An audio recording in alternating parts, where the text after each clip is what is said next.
একটা গোটা গ্রাম, 50টি পরিবার এক রাতেই উধাও। মেক্সিকোর পাহাড়ে ছিল শান্ত একটা গ্রাম। 1977 সালের এক রাতে। পরের দিন দেখা যায় কেউ নেই সেই গ্রামে।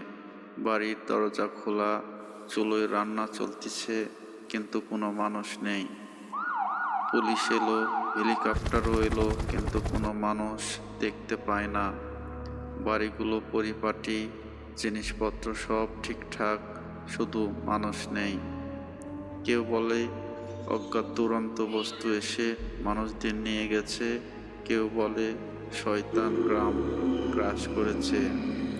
আজও সেই গ্রাম অভিশপ্ত নামে পরিচিত। কেউ সাহস করে সেখানে যায় না। আপনার কি ধারণা, এই গ্রামের মানুষগুলো কোথায় গিয়েছে? এলিয়ান এসে কি গ্রামের সব মানুষগুলোকে নিয়ে গেছে, না আরো ভয়ঙ্কর কিছু? আপনার মতামত লিখে জানান।